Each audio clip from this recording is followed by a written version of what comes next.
What's up mga papi? For today's video, i-share ko lang sa inyo kung paano ko napababa yung blood glucose ko. Kasi nung 2024, na-diagnose ako nung tumingin sa akin sa MaxiCare na doktor na diabetic daw ako. So, ang average blood glucose ko back then was around 180. Yung fasting blood glucose ko is around 13. So, yung unang recommendation is for me to take insulin na raw. Pero nag-beg off ako kasi ayoko nung tinuturo kaya natatakot ako. Pero fortunately, after doing some changes in my lifestyle, I was able to bring down my blood glucose to an average of around 110 to 120. Medyo mataas pa rin right now pero hindi na siya kapares nung dati na every time na magte-test ako 180 to 200. So, medyo nakakatakot. So, i-share ko sa inyo kung ano yung ginawa ko. Let's do this! Throw your hands up if you with it. Drop it. Alright, so bago ko ikwento kung paano ko ginawa or paano ko napababa yung blood sugar ko, magte-test muna tayo. So, today is 9 a.m. Hindi pa ako nagbe-breakfast. Pero tumakbo ko kanina ng 6 kilometers. So ito yung ginagamit kong pang test, yung one touch na blood glucose test. So magpiprick lang tayo.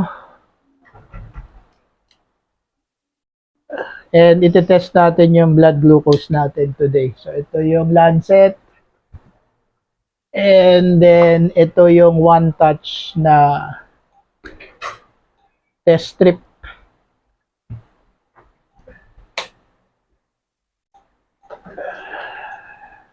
So, ayan. Ang gagamitin natin. Nakikita ba? Okay. So, ang una-una natin gagawin, syempre, is to insert the test strip dun sa makina. Nakikita ba, Vince? Okay. So, 115. Yan yung last test na ginawa ko, 115 yung blood glucose ko. So ngayon kukuha ulit tayo for today. Titingnan natin kung ano yung blood glucose natin. So yung prick natin, yung unang dugo, papahid lang natin yan.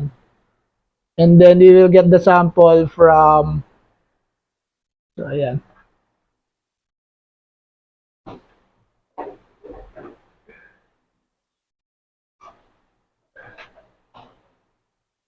So, ayan, yung blood glucose natin, 107. Nakikita ba, Vince? So, ayan. So, dati, nung May 2024, nung unang-unang nagte-test ako, fasting sugar, after meal, mga 180. Maminsan nagsushoot up pa sa 210. Pero ngayon, ayan, on a daily basis, hindi na ako tumataas ng 120. So, minsan 110, 105. So, today 107, 9 a.m. So, wala pa akong breakfast. Or kumain ako kanina, pero pineapple lang eh. Kinain ko. So, ikukwento ko sa inyo kung paano ko ginawa. Okay. So, yung first thing, syempre, is sinundan natin yung recommendation ng doktor. Yun yung number 1 na ginawa ko. It's a change in my lifestyle. Total change sa lifestyle ko. Dati nagsisigarilyo ako back in 2017, 2016, I think. Pero nag-quit na ako. So, from 2016 until 2024, hindi na ako nagyoyosi. Pero, malakas ako sa asukal. Mahilig ako sa matamis eh. And then, medyo, every Saturday, sumasyat ako. Back on, when I was diagnosed as the diabetic, tinigil ko na yung inom. So totally, mula May 2024, ang huling inom ko yata is, kailan ang huling inom natin, mami? January, no? Nung nag-anniversary tayo, minom ako ng beer. And after nun, wala na. Hindi na ako tumikim ng alak. Mapa beer or mapa hard. Stop totally. January, no? Nung anniversary natin. But anyway, yung number 1 is yung medication. So, yung doktor na tumingin sa akin, nag-prescribe nga ng insulin, pero hindi ko sininod. So, alternate prescription siya. Ang binigay niya sa akin is yung sitagliptin metformin and dapagliflozin. Tapos prescribean ako ng Neurobion para kasi pagka naka-metformin ka raw, parang nadideplete yung vitamin B mo. So, kailangan mong mag-supplement. So, yun yung unang-una. On a daily basis, and si Cody. So, on a daily basis, nagte-take ako ng sitagliptin metformin, and then dapagliflozin, and then Neurobion. So, yung unang prescription sa akin, 2 times a day yung metformin eh. Pero ngayon, tinitake ko na lang siya 1 time a day, every 9 a.m., 10 a.m. bago ako kumain for the day. Number 2, na ginawa ko, I started exercising. So, I started walking, then eventually, nag-progress ako into running. So, ginagawa ko to at least mga 4 or 5 times a week. So, tumatakbo tayo ng 6 kilometers. And then, naglalakad tayo prior to our running. Naglalakad tayo ng 2 kilometers pre-run and then another 2 kilometers post-run. So, yon. So, all in all, mga around 10 kilometers a day yung ginagawa natin. Combining, meron pang konti. Combining running and walking. O baka matapon. Kulit ni Cody, sorry. Okay, yung pangatlong ginawa ko, I change my eating habits.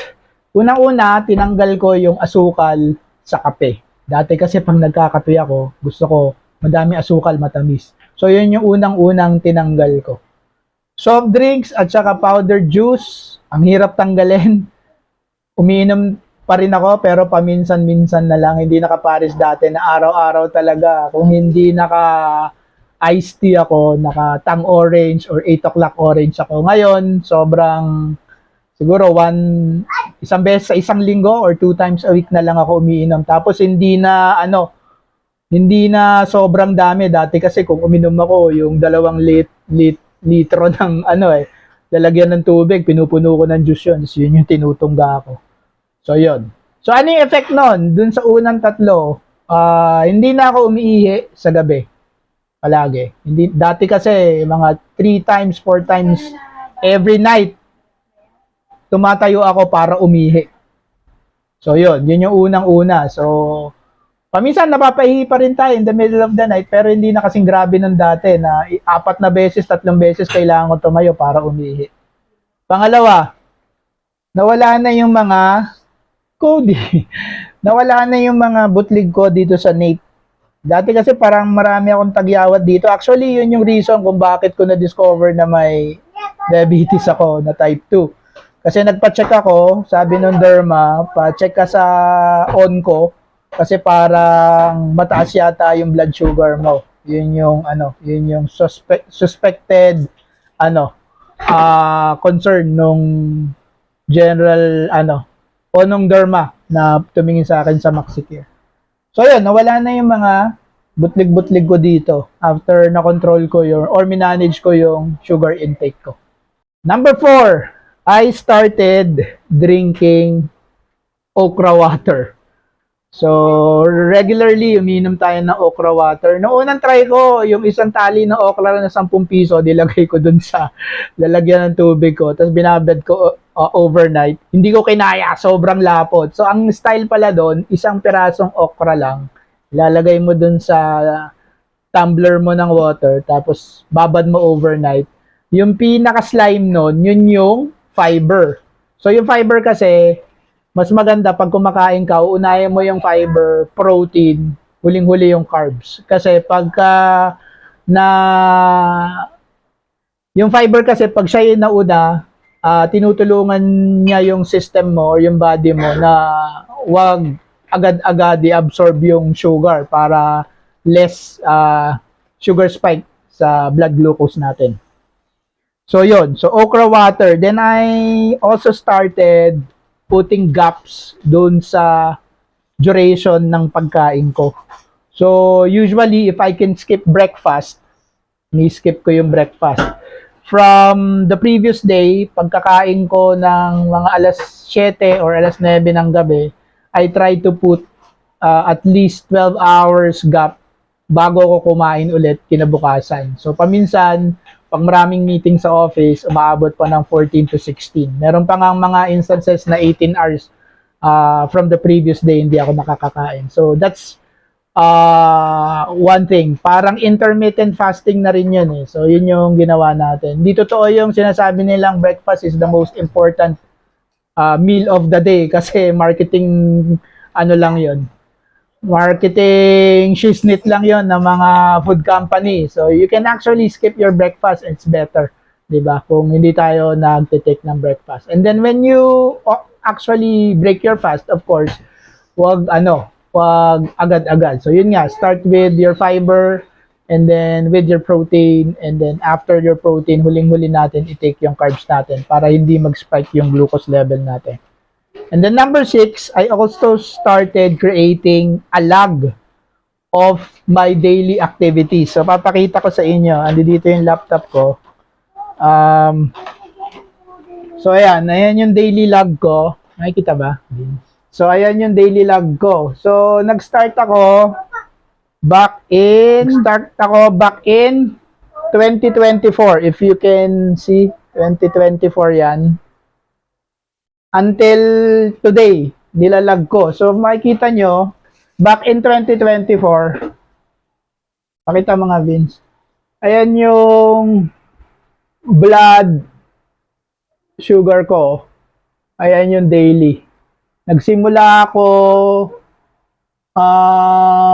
May 27, 2024 mag-test. So, nilalag ko lahat. So, makikita nyo dyan, 197, 192, 182, 200, 200, 187, 191. So, yun yung usual blood glucose ko after testing.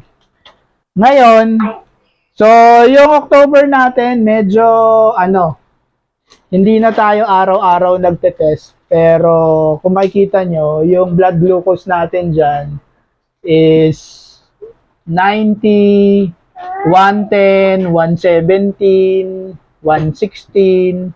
Meron pa rin mga days paminsan nag-spike. Hindi ko alam kung ano yung ginawa ko. Meron dyan isang 135 yung nakakulay orange. Pero kung nakikita mo yung tracker ko, nandun yung kung nakainom ako ng metformin, itong column na to, naka-yes. Kasi paminsan na-skip ko eh. Nakakalimutan ko. Pero right now, consistent naman, araw-araw nakakainom tayo.